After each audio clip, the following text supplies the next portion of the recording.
économique, l'indice de la qualité de l'enseignement, la qualité, mais le PIB par habitant est le deuxième critère le plus important. Les économistes, ils ont deux critères. PIB, ce qu'un pays produit, que ce soit nombreux, parce qu'il y a des petits pays qui produisent, par exemple, nous sommes 46 millions d'habitants, il y a des petits pays, et ça, la Suisse, la Belgique, le Pays-Bas, la Hollande produisent beaucoup plus que nous, alors que nous sommes plus nombreux qu'eux. Et la population est plus nombreuse. Ça ne veut plus rien dire. C'est pour ça que le PIB il est important, parce que le PIB, tu détermines, c'est la capacité de production d'un pays. Un pays qui est riche, c'est un pays qui produit des richesses. Si tu ne produis pas de richesses, tu n'es pas riche. Ensuite, est-ce que ces richesses sont bien réparties?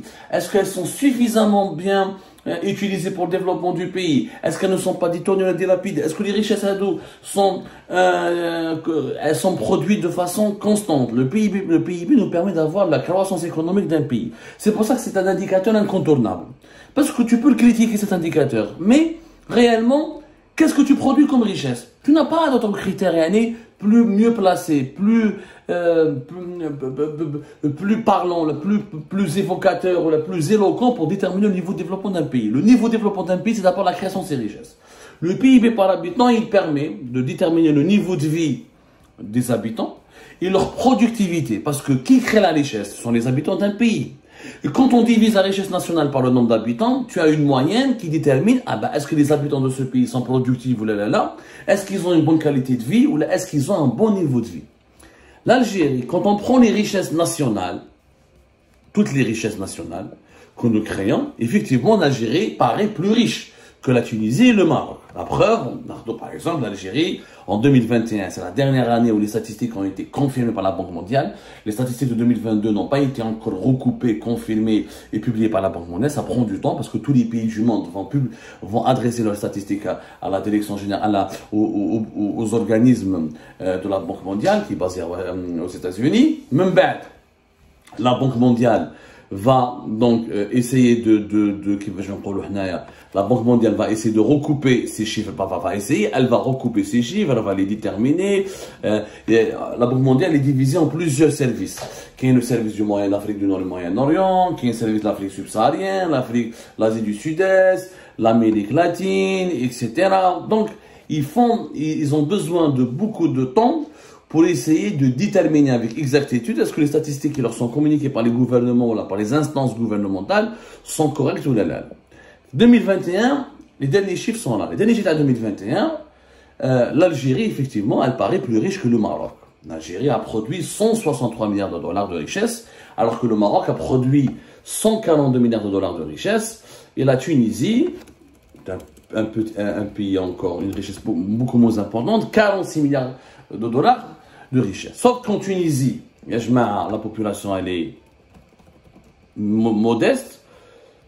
La population de la Tunisie c'est 12 millions et quelques. La population du Maroc elle est à 36 millions. C'est 37 millions. L'Algérie, nous sommes à 46 millions d'habitants. Cela signifie quoi? Cela signifie que lorsque nous essayons d'avoir le PIB, lorsqu'on calcule le PIB, qu'on ait de la richesse nationale, entre l'Algérie et le Maroc, par exemple, il y a une différence de 12%. L'Algérie est plus riche que le Maroc de 12%. Mais quand on va voir le PIB par habitant, malheureusement, les Marocains s'en sortent mieux que les Algériens. Et les Tunisiens aussi s'en sortent mieux que les Algériens. Pourquoi? Le PIB par habitant, en 2021, en Algérie, il était de 3 691 dollars par habitant durant toute l'année 2021. Au Maroc, il était de 3 795 et en Tunisie, il était de 3 007 dollars.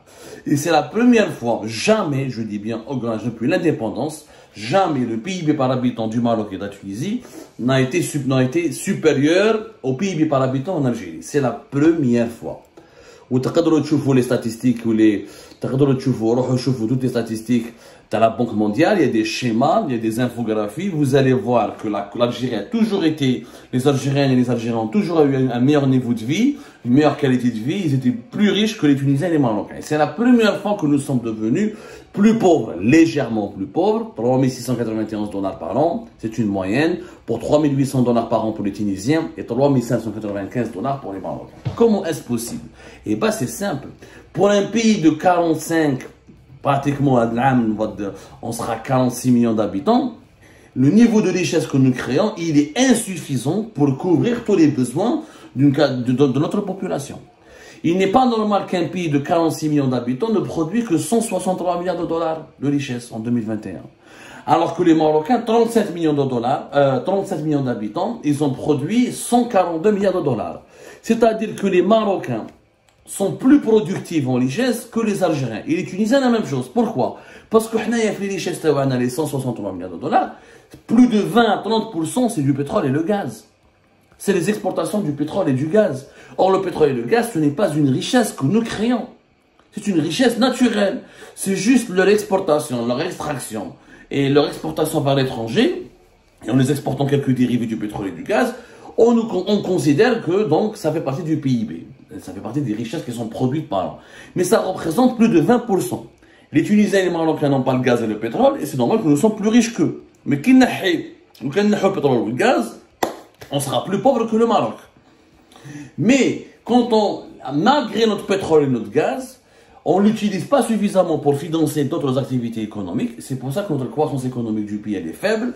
Et c'est pour ça que quand on divise les richesses nationales par le nombre d'habitants, on a une moyenne plus faible. On a un PIB par habitant plus faible que le Maroc et la Tunisie. Et donc, réellement, nous sommes devenus plus pauvres que les Marocains et les Tunisiens parce que ça ne nous suffit pas. Ça ne va pas. Ça ne nous suffit pas.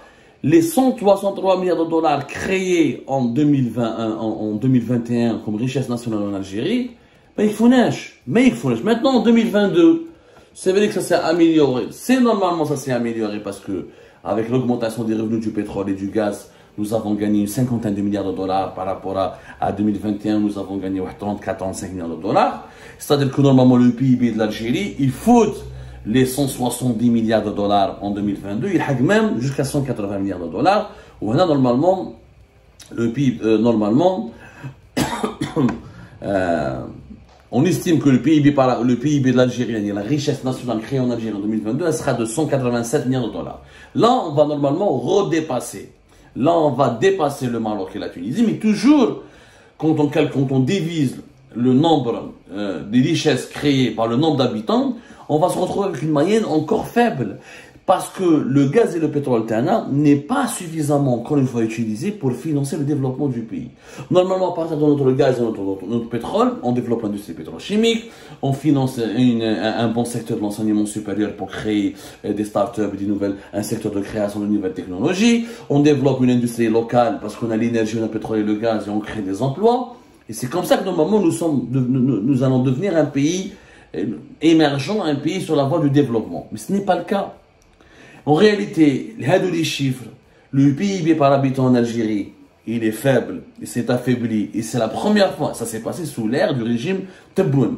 Sous l'ère du régime Bouteflika, nous n'avons jamais eu un problème comme celui-là. C'est-à-dire que l'Algérie, sous l'ère Bouteflika, elle avait toujours un PIB beaucoup plus élevé. Sur la Bouteflika, par exemple, l'Algérie, en 2014, on a produit 213 milliards de dollars de richesse par an. Jusqu'à 166 milliards de dollars, mais jamais, même la crise en 2018, la dernière année du mandat présidentiel de Bouteflika, le PIB, les richesses nationales créées pendant une année en Algérie ont atteint un niveau de 174, presque 175 milliards de dollars. Il y a la pandémie de la Covid-19 en 2020, mais l'économie mondiale a redémarré en 2021, en 2022.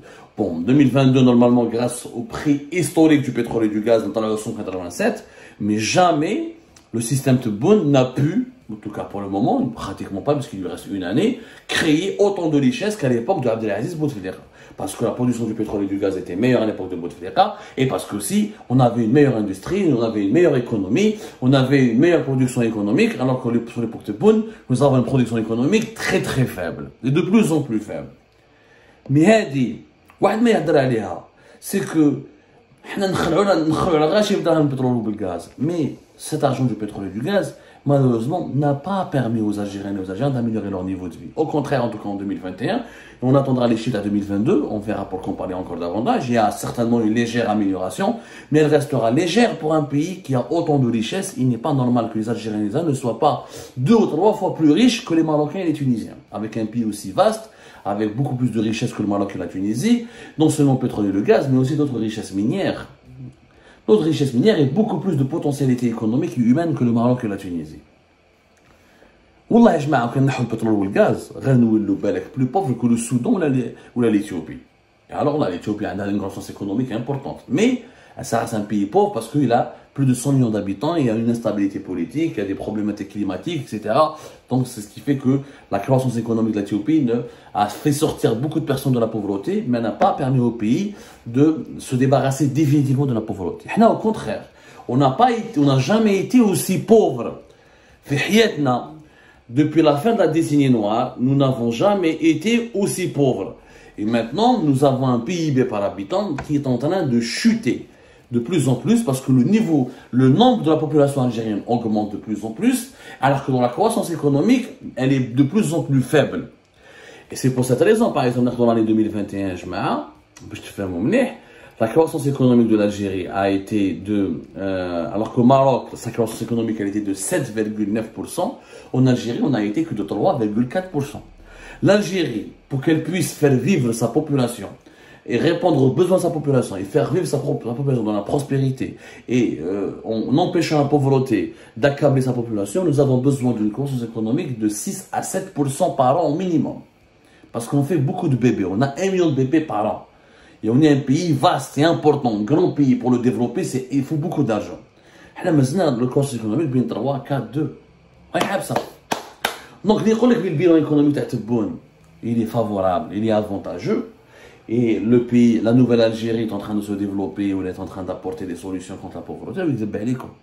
L'Algérie n'a jamais été aussi pauvre que sous l'ère Tebboune. Et au contraire, depuis l'indépendance du pays, nous sommes devenus plus pauvres, en tout cas en 2021, que les Marocains et les Tunisiens. Et ça, c'est grave.